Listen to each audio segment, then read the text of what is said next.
I'm McKinley Corbley, and you're listening to the ProPTN Podcast, an interview talk show for piano technicians to tune in to what the pros are talking about from across the industry. If you enjoyed today's episode, show us some love by following us on your podcasting platform and leaving us a review. To learn more about us here at the Professional Piano Technicians Network, visit us at proptn.org. Hello and welcome to the show. I'm your host, McKinley Corbley, and today we are delighted to be joined by none other than Anne Garee. The list of Anne's credentials and achievements in piano technology are too numerous to name here, but suffice it to say that she was the mastermind behind the Master of Arts in Piano Technology program at one of the most comprehensive colleges of music in the nation.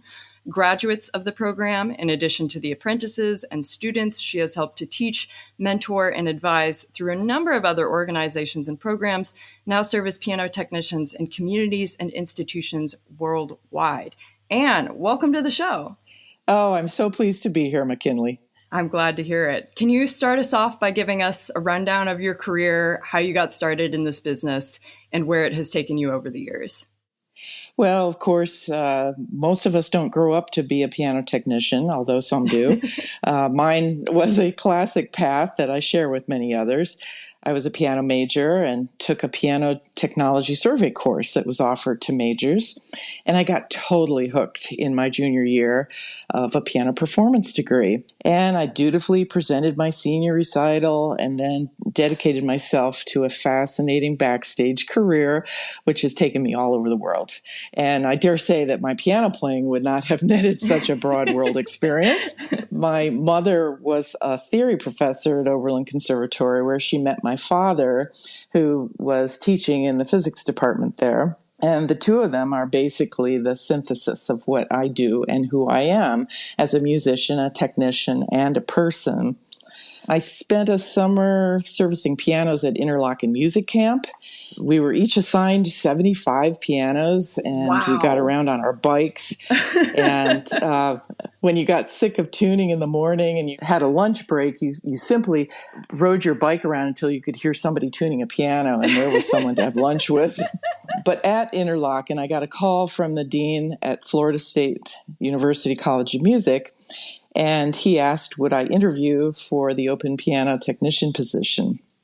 Well, first of all, I had to look on the map and see where Tallahassee is, and figured, well, this is a free trip to Florida. I'm too young and don't have enough experience. But About how old were you at the time? I was 25, and I'd been in the field 5 years. And it was not going to be a given that this well-renowned music school was going to take a chance on me. Right. But they did. And they not only hired me, but they filled in my deficits over many years by supporting any continuing training that I cared to find. And so they sent me to Steinway, they sent me to Yamaha, they sent me to multiple factory tour experiences over the years, and they encouraged me to go to conventions every year and helped finance those trips. Wow. We also maintained a diverse stable of instruments representing many manufacturers, which made us very special. We had New York Steinway, Hamburg Steinway, Mason and Hamlin, Baldwin, Kawai, Yamaha, Zeiler, Sauter, Fazioli, Blutner, and probably some I'm not mentioning here, but it really gave me and students a rich and broad experience. So I'm very grateful for that kind of industry representation. Yeah. And when you first started there, was there already a technician in place who could help ease that transition, or did you just jump in sort of feet first and see where it went? Well, it was both. I had a wonderful colleague who'd been in the business a few more years than I, and we were very collegial. And so 3 years in, he decided to go elsewhere, and I was bumped up to head tech. So it was a new path and a way to really put in place things that I had seen that would be fun to pull the institution in a new direction. So, and I had a lot of support. My piano faculty literally never said no to me. So, as I like to say, I had 33 years of Camelot in institutional piano work. What did the school program look like before you designed the master's program? Because if I'm correct, you built up the master's program how long ago? It was basically out of nothing, or? Yes, it was certainly not a new idea. Other institutions and technicians had this idea. And 20 years in, I thought, this institution would be a really good place to be a world center for piano technology. We're in the middle of nowhere, so when you get here, this is what we do. So there's no distractions. I did a consultation at the University of Southern California years ago, and they had the reverse problem. They said, oh gosh, we're in the middle of everything. And so, our students are constantly pulled to gigs here and there with, the music scene and the movie industry. And so when you come to Tallahassee, you're going to be at the music school. With no distractions, nothing to focus on but the music. Exactly. Okay. So then what were some of your guiding principles or strategies behind developing the Piano Tech Master's program? Well, that answer has evolved over the last 20 years. If you had asked that question in the year 2000, it would be slightly different. But basically, I started out by identifying the biggest liability of being a university tech. And we are generally categorized in staff positions that lack promotional paths. So I studied the options at FSU and found that those paths were reserved for faculty positions. So I thought, I will set out to try to start a paradigm shift for all music school piano technician positions so that we could net better salaries, have a promotional ladder, and elevate the position into the curatorial high-tech field it had become. And to that end, technicians would need the equivalent of a terminal degree in field, as it's called, to be hired at higher salaries at entry, and then be able to rise over the years in promotional increments. So I studied the degree options at FSU and stuffed my curriculum as neatly as I could into the Master of Arts degree. Others had done similar things with other degree options, depending on their overriding authority. We were regulated by the National Association of Schools of Music, the NASM. So it was within that context that those choices were the ones I had at my disposal. And the Master of Arts had the most malleable program requirements and offered electives that could enhance piano technology careers more than others. And so I was able to tailor each student's program with carefully chosen electives that matched their goals when they graduated. What were some of those electives? Well, some wanted to work in the museum world, and so luckily we have museum studies at Florida State because we're such a large institution. Others really wanted the opportunity to study applied piano or organ. Others wanted to take psychology courses. I mean, it was really all over the map, and luckily this degree program allowed a broad range of choice in that regard. But I ran into a downside with the entire model, and this idea of shifting the trade school model into the academic model, which I really believed in at the time, because academic models, that's where all the pianos are, that's where the halls are, that's where piano faculty live and music students are involved. And so we could pull in dozens of pianists into the shop and say, hey, try this action, sit down and see what you think about these new hammers. It was just an extraordinary way to bring in pianists and figure out what we could keep and what we needed to move away from. So in that sense, it was ideal. But the candidates for the program had to have undergraduate degrees in music and enough piano technology experience to hit the ground running with concert prep and action design, inventory management, and tuning stamina, which was huge because there were 240 pianos and they were assigned a big chunk of the inventory. And so I ran into having to turn away candidates that would have been fabulous, but simply couldn't get through those hoops. The idea was a good one in concept because at a major music school like Florida State with 240 pianos, any repair a technician is going to run into basically is going to show itself in a short period of time. It would take far longer if you were to wait for those repairs to surface in a home. I also assigned students their own halls. We had 5 halls in their second year, which gave them a chance to make regulation, tuning, and voicing choices in a very safe and supervised environment. Very hard to give students that opportunity elsewhere. So all of those things were the positives. However, I now believe that the model's not sustainable and that what I started needs to pivot.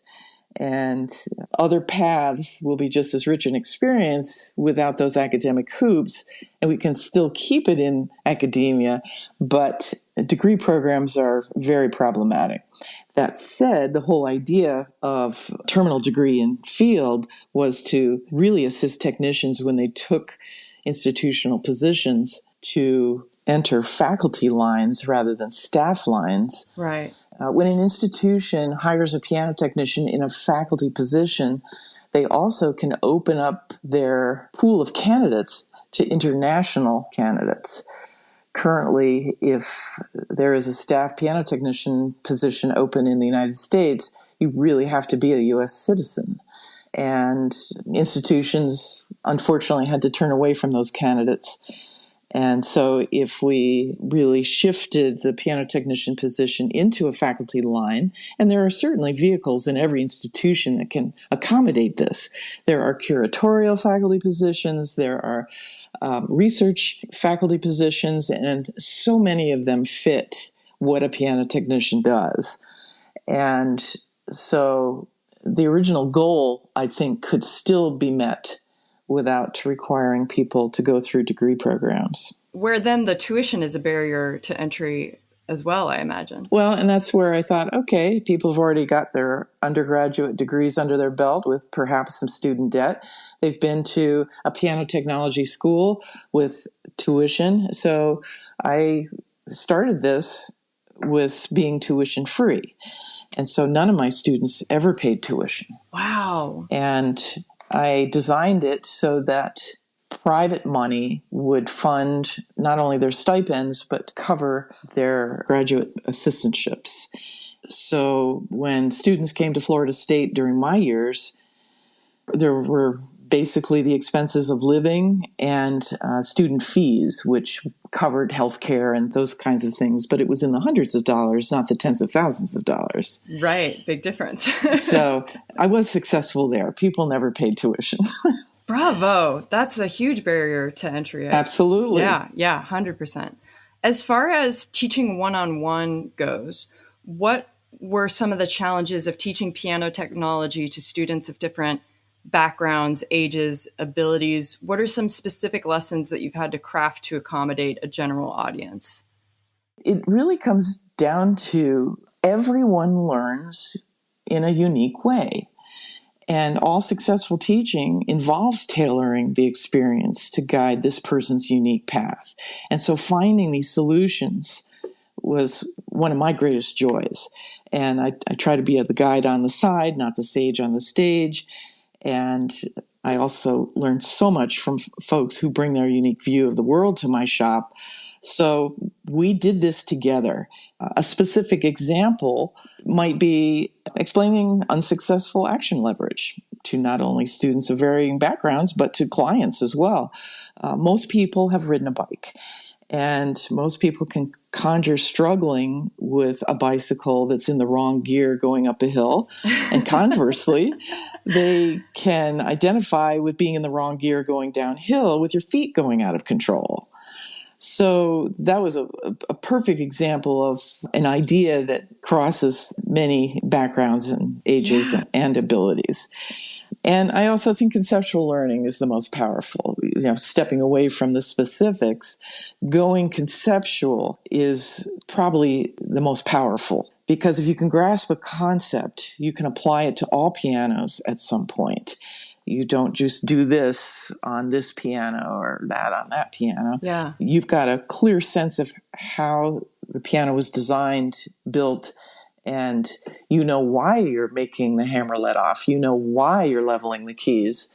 And I know that's the opposite of a specific lesson, but perhaps one I've enjoyed crafting to accommodate this general audience. Well, the light bulb moment that you experienced when you understand aftertouch for the first time, maybe in the earlier days when you're first learning regulation, that feels like the big concept that is such a huge hurdle to get over, especially when you're starting out. But it is in that conceptual realm that can be difficult to quantify or explain. Yes, I think that's a wonderful example. And funny experience at conventions, you'd walk up to somebody's piano and you go, oh, wow, beautiful case and lovely dampers. And you'd turn around and keep talking to them, and secretly you would be testing their aftertouch. Yes. Because you didn't want to, go right up to it and go, what's happening here with your aftertouch? So anyway. Yeah. But yes, conceptual learning. Yeah. And, one thing I think I have also learned from going to the conventions is seeing how much other starting technicians might be at a disadvantage, where everyone is trying their best to grasp these difficult conceptual things, but depending on where they are, who their teachers are, what their resources are, it can be really difficult to develop to that point. And you don't know what you don't know. So on that specific point, for students like that who may not be able to afford formal education or don't have those resources, what are some of the biggest red flags that newbies might want to look out for in their educational resources? Is there anything in particular you wish you could steer beginning technicians away from in their early days of learning? And what are some ways that new techs can look out for good value in the education they're paying for?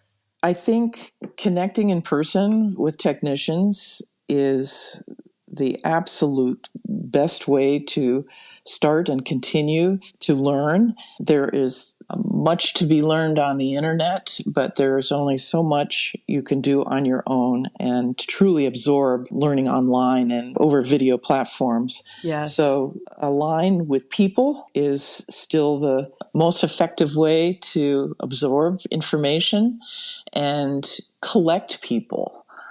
We typically apprentice with one person, which is great in the beginning because you have to learn a way. And a good apprentice-mentor relationship acknowledges that this is a way, and you're going to learn this way. And then at some point, when you see something that resonates in a different way for you, then you'll move to that. But you will have had the foundation of doing it in a certain way.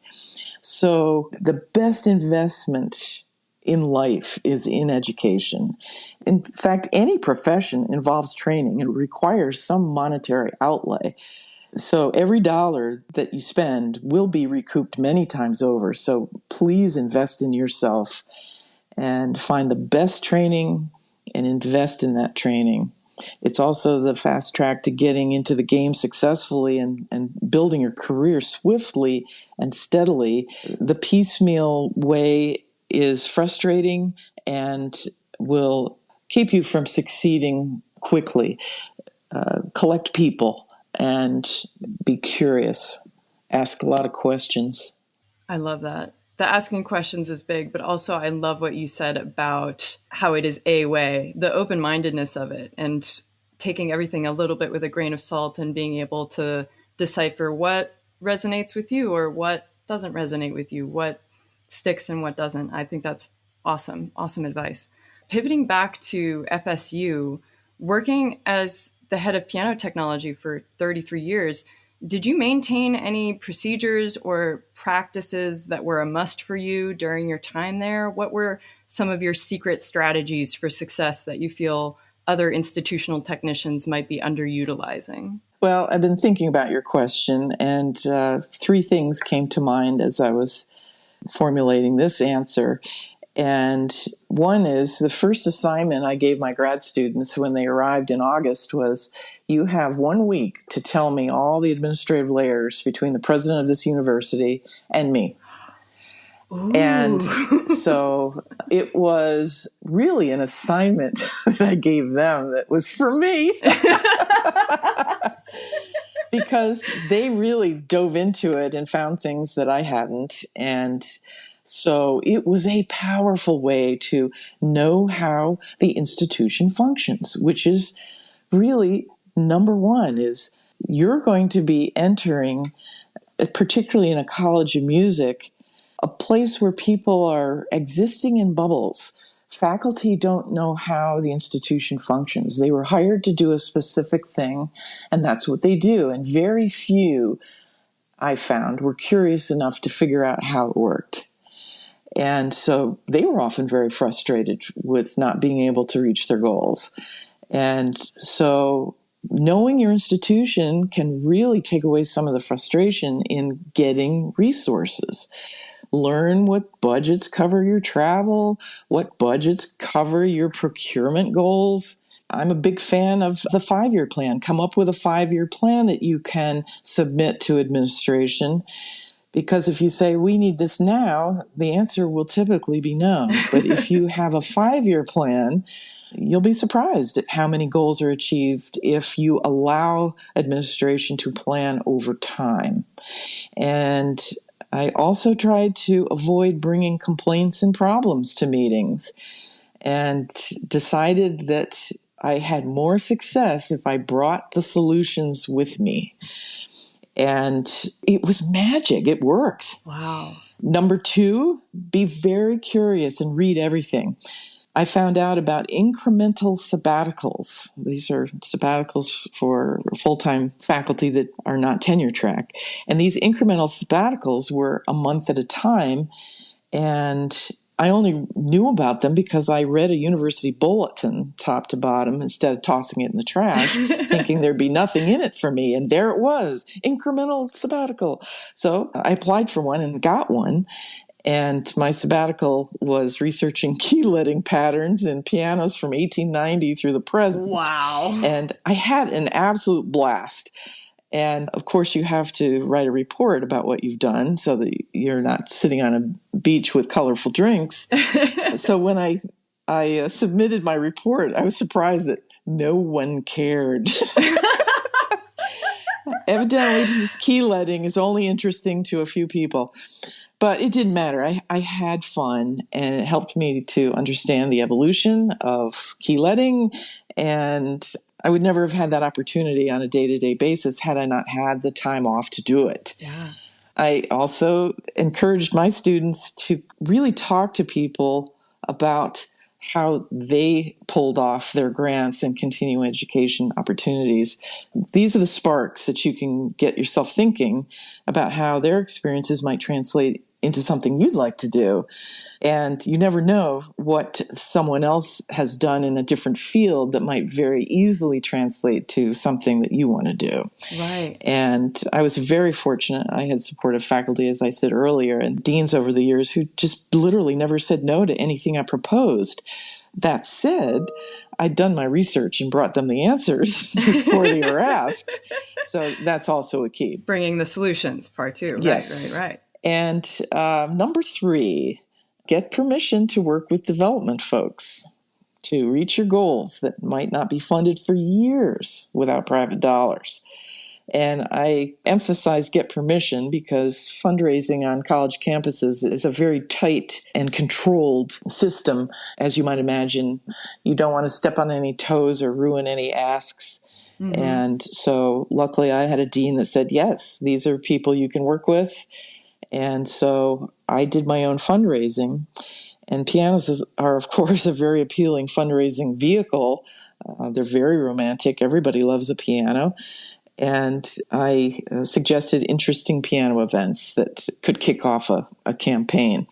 And one night we hosted just an amazing evening of pianists performing the Liszt Hexameron. Oh, wow. This piece is a historic duel between Liszt and 5 other pianists of his day.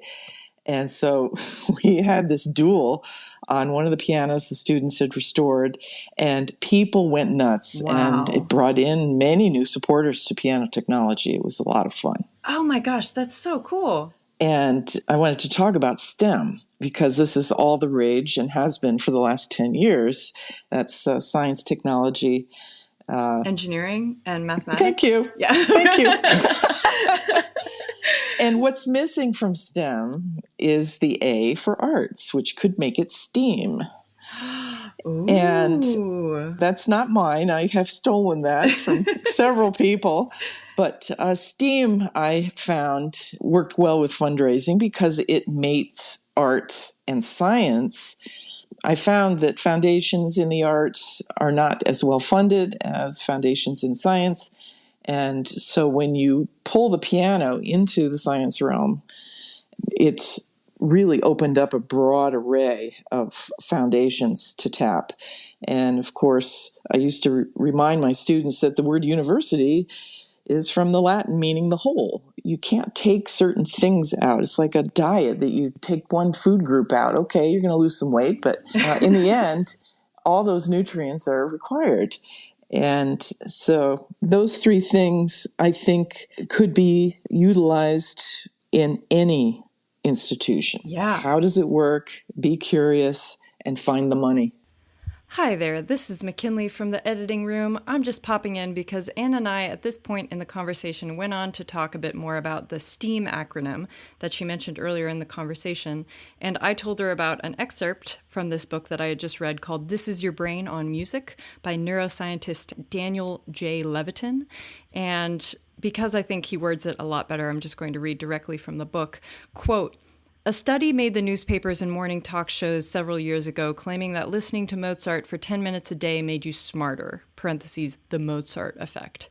Specifically, music listening, it was claimed, can improve your performance on spatial reasoning tasks given immediately after the listening session, which some journalists thought implied mathematical ability as well. U.S. congressmen were passing resolutions. The governor of Georgia appropriated funds to buy a Mozart CD for every newborn baby Georgian. Most scientists found themselves in an uncomfortable position. Although we do believe intuitively that music can enhance other cognitive skills, and although we would all like to see more governmental funding for school music programs, the actual study that claimed this contained many scientific flaws. The study was claiming some of the right things, but for the wrong reasons. Personally, I found all the hubbub a bit offensive because the implication was that music should not be studied in and of itself or for its own right, but only if it could help people do better on other quote-unquote more important things. Think how absurd this would sound if we turned it inside out. If I claimed that studying mathematics helped musical ability, would policymakers start pumping money into math for that reason? Music has often been the poor stepchild of public schools, the first program to get cut when there are funding problems, and people frequently try to justify it in terms of its collateral benefits, rather than letting music exist for its own rewards. The book then goes on to talk about all the scientific studies that have been done since then, which show the long-term and short-term benefits of listening to music, especially during childhood. And if you're interested in music and neuroscience like I am, the book is fascinating. I would highly recommend it, but I thought that was particularly relevant to this conversation. Anyway, back to the show. So after 33 years, what have been some of your favorite and least favorite aspects of institutional work versus concert work, which you also do? It's interesting. Institutional work actually includes a lot of concert work. Right. And so the two are pretty inextricably linked.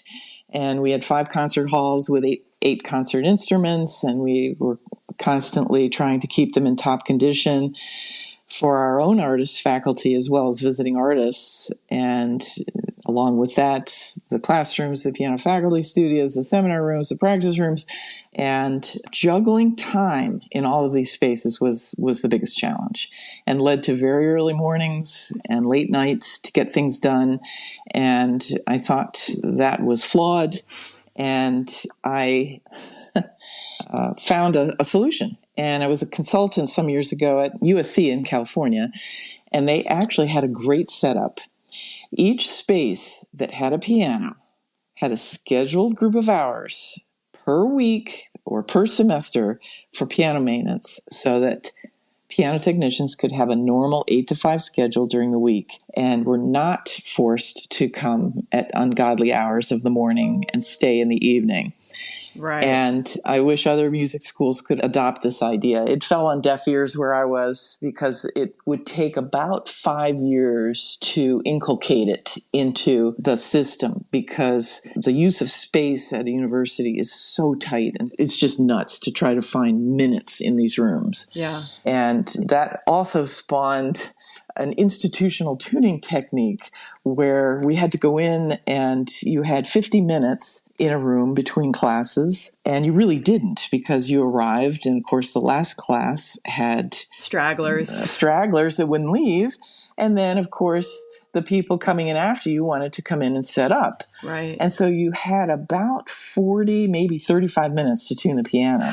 And so you learned to tune the middle 3 octaves and get all of those unisons. You didn't just luxuriously leave your temperament strip for last. You had to tune the piano in 3 octaves and then start inching your way in the bass and inching your way into the treble, and or reschedule and go in again and finish the tuning. But at least the middle 3 to 4 octaves were passable. So things like that were very frustrating and could be changed, I think.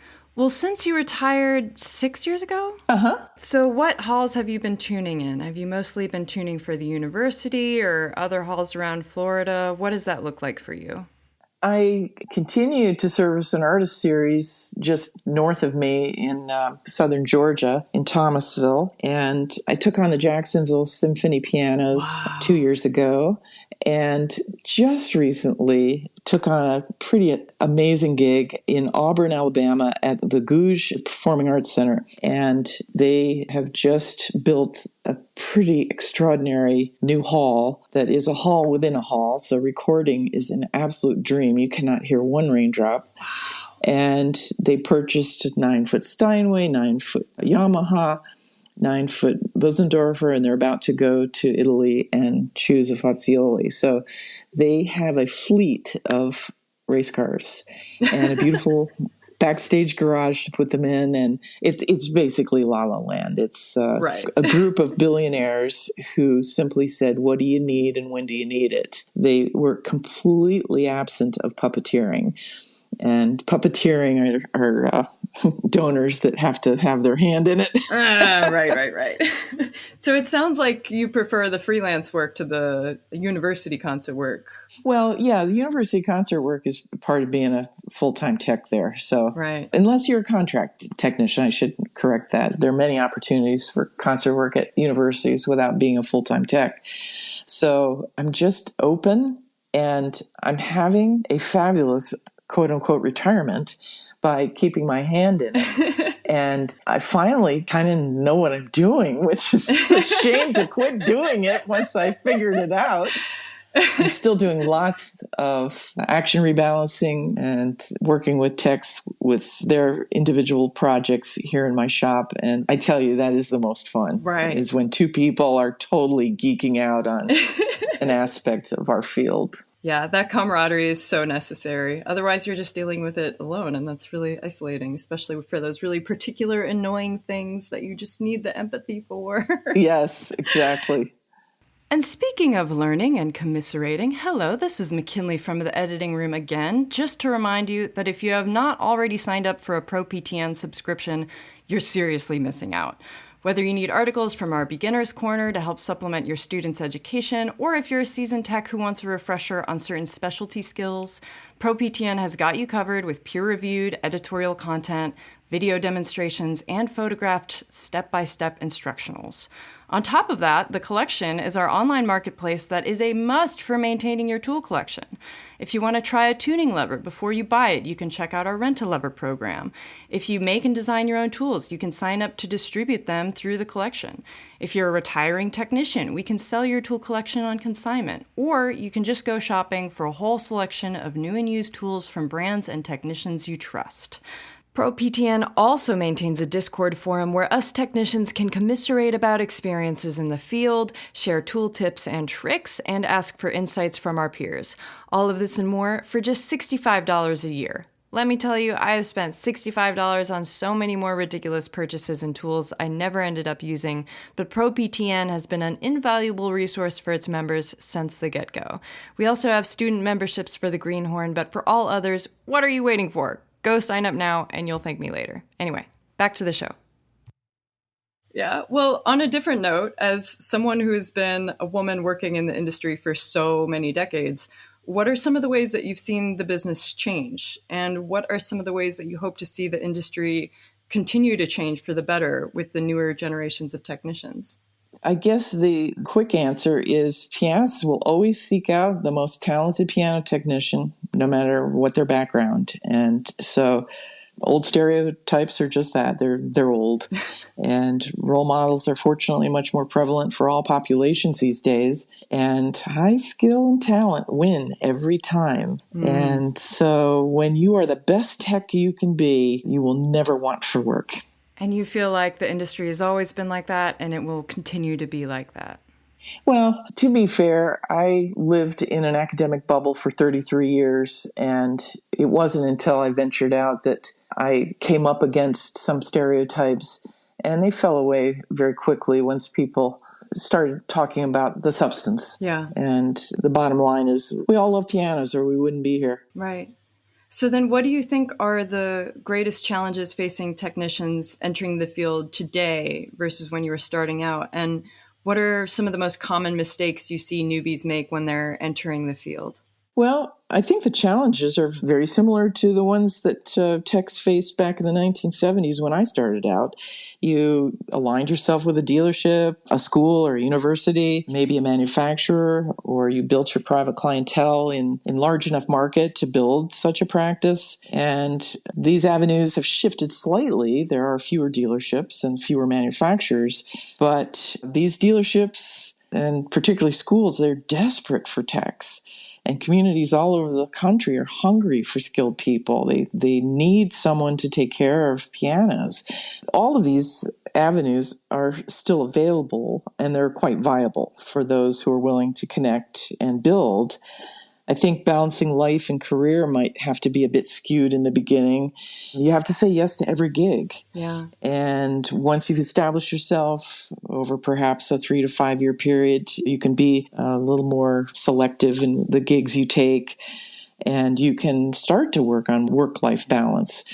I think there's been a lot of attention, rightly so, on balance.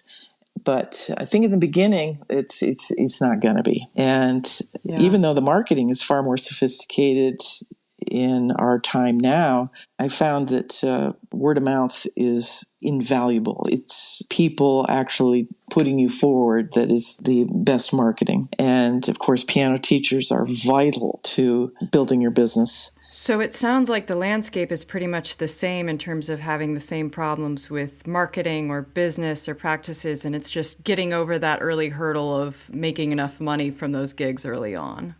Yeah, I think never say no to a gig is extremely valuable. All instruments deserve attention, even though they're headed to the bonfire eventually. It's a gig, and whether you learn something technically or psychologically, they're all valuable.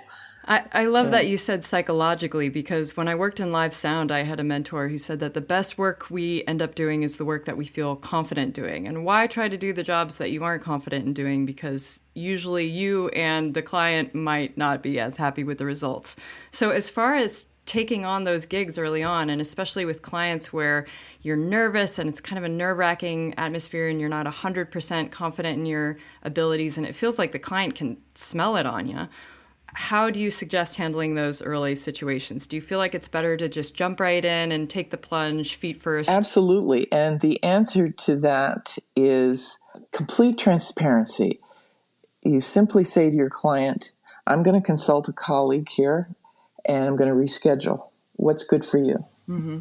And you keep it simple, and no one has ever turned their nose up at transparency and looking for an answer. Yes. And admitting what you don't know is a powerful, powerful tool. Well said. Well said.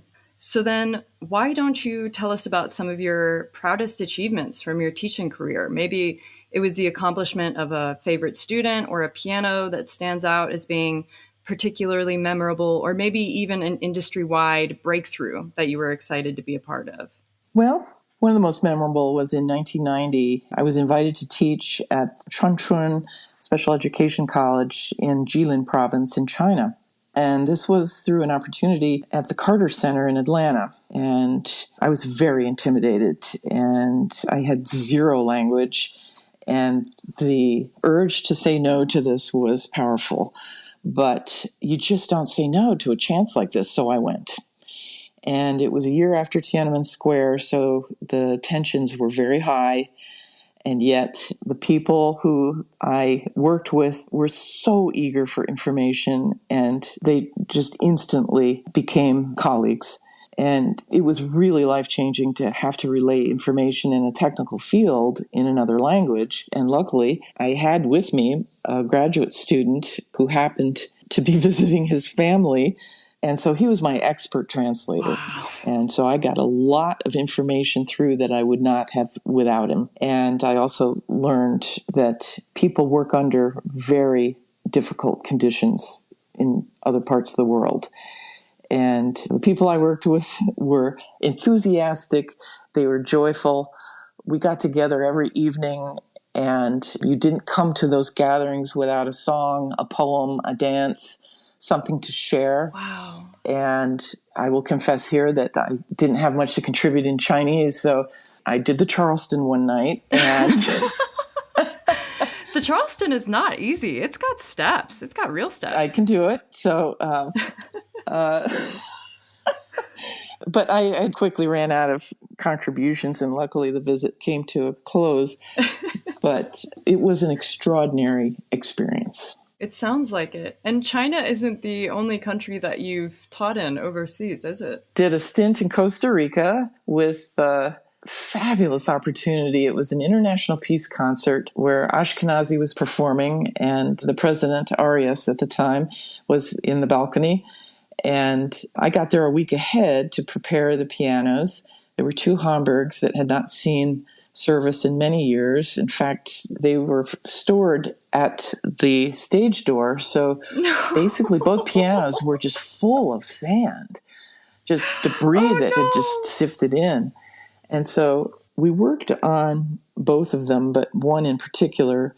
And I learned the Spanish terms for some of the action elements, and again, had a fabulous translator. So we got a lot done. It was also a life-changing experience. It's good to travel and be uncomfortable. Yeah. I learned that people are the same everywhere. They really want to learn, and they want to do things well. So as of right now, you sometimes do one-on-one training on action analysis and rebalancing with technicians in your workshop. Do you have any core principles or rules that you wish other rebuilders would know more about? Are there any common habits or concepts that you typically have to help people unlearn in order to improve? First of all, I really enjoy hosting techs in my shop with their action projects. There's nothing like one-on-one learning. And this is where conceptual learning really shines. We do a lot of mocking up to prove that we're on the right track with part selection and overall design, and let all of the noise fall away. Oh, you got to use this part. You got to do this technique. All that falls away when you mock it up and see if it's really going to work. And once the concepts are firmly established and you start formulating your mental menu for the current project as well as projects in the future, it becomes a lot of fun. Whether it's a project with a high dollar budget for parts, tens of thousands of dollars, and a new key set, or if it's a low budget renovation where you're just rearranging the existing molecules, it's a joy to use this menu to produce control, power, and palette, the things that pianists are always seeking. And so it's very empowering, and the intimidation of not knowing where to start falls away. So spend a day to mock up a project. This day will never let you down, and it is time well spent. That's an excellent tip. I have nothing to add. Amazing.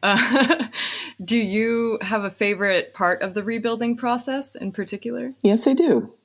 The dampers are in, and I'm putting the first tuning on it, and the hammers are getting mated, and the voicing begins, and I start building tone. And then I sit down and I get to play it first.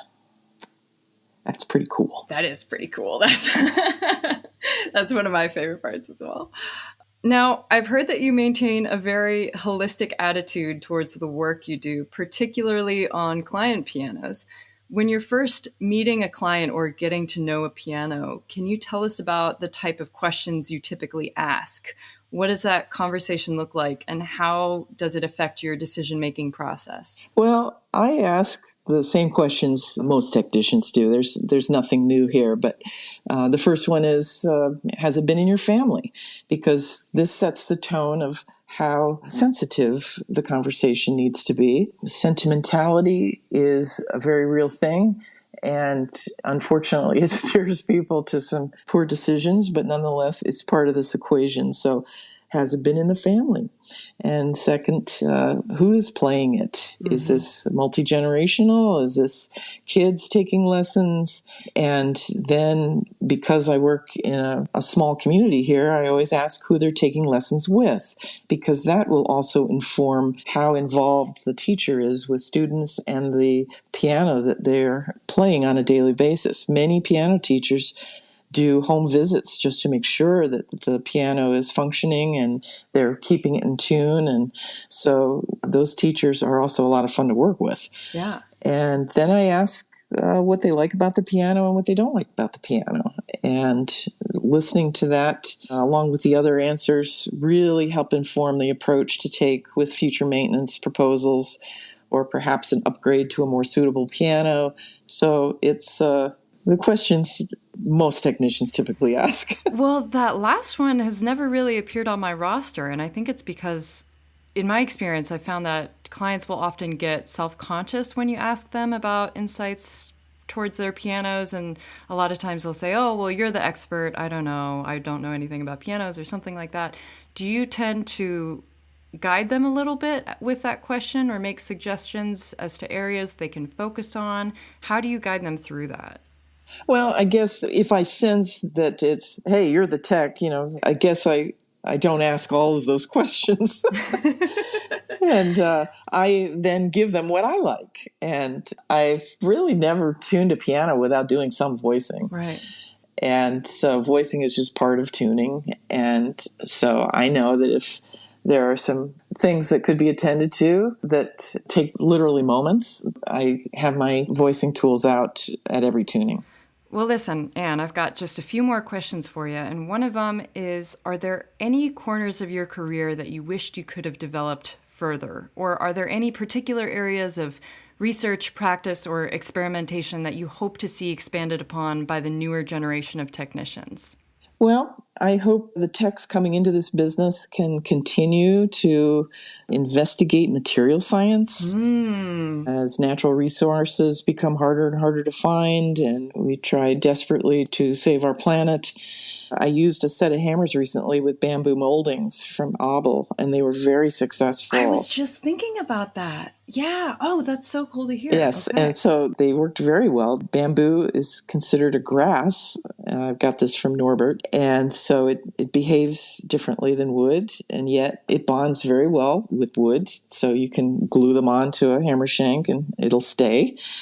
And I found tonally there was not a whole lot of difference between the wood moldings, and material like bamboo is renewable. Right. So things like that, I hope people will investigate further and continue the quest for the best tools and supplies. And I would also suggest those who play the piano continue to take piano lessons every now and then, and those that don't play the piano, maybe take some piano lessons, because there's nothing like sitting down and playing after you service the piano. And quite frankly, you're sometimes the pianist that can play a client's piano way better than they ever will. And so they are dying to hear you play it. Mm-hmm. And so maybe work on intimidation to play in front of others. I've worked on that my whole life, so easier said than done.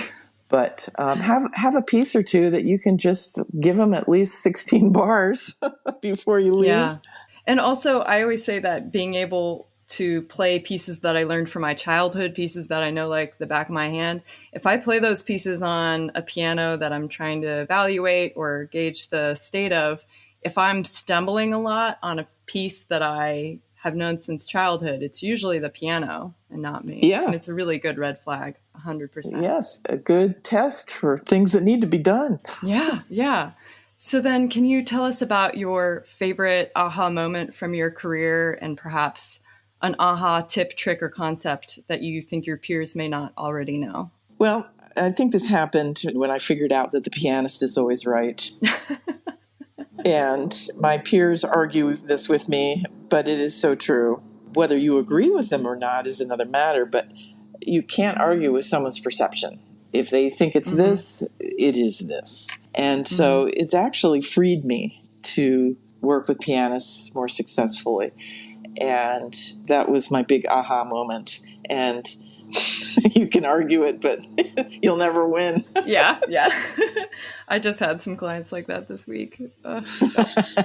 It was similar in that I would say, I can't tell you that you're wrong, you're not hearing something, but my abilities to fix it or respond to it are then going to be a bit limited. So we're going to have to find a way to communicate around that. But I never want to be the one to say, no, you're not experiencing something, because that's... Well, and that's where you have your menu of, let me try something. Can you come back in 5 minutes? And whether you are meditating in those 5 minutes or doing some voicing or changing the position of a jack, who knows? Yeah. But oftentimes I found pianists are simply needing to be taken care of, particularly performers. And having done my senior recital and a few other performing opportunities, it's nerve-wracking and you are totally and completely vulnerable.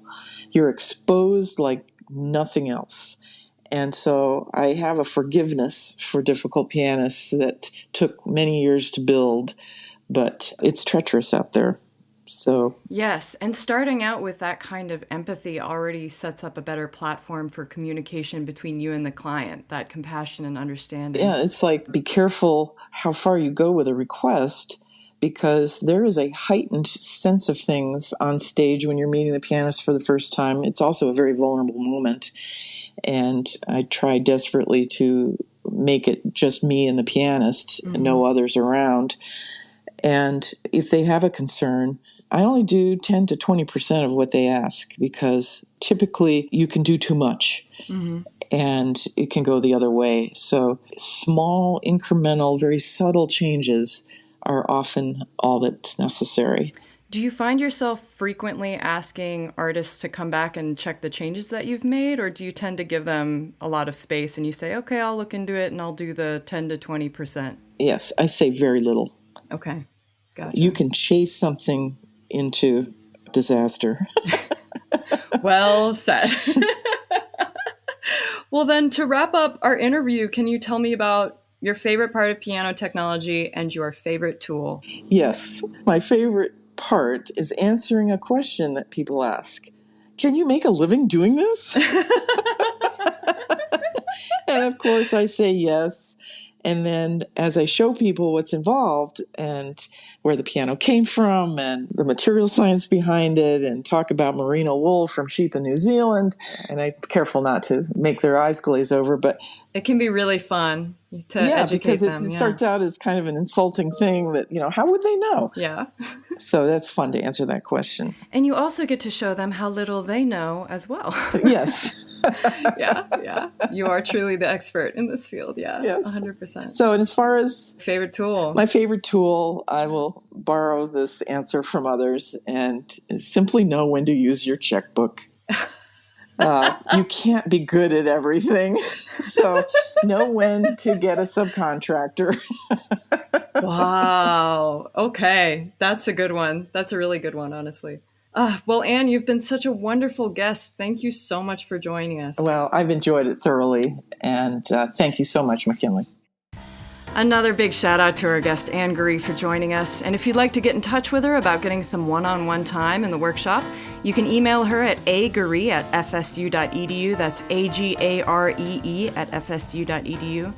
If you'd also like to get a sneak peek into her process, you can check out her article on ProPTN titled Assets and Liabilities, a Shop Story, which I will include in the notes for this episode. But till next time, listeners, stay groovy.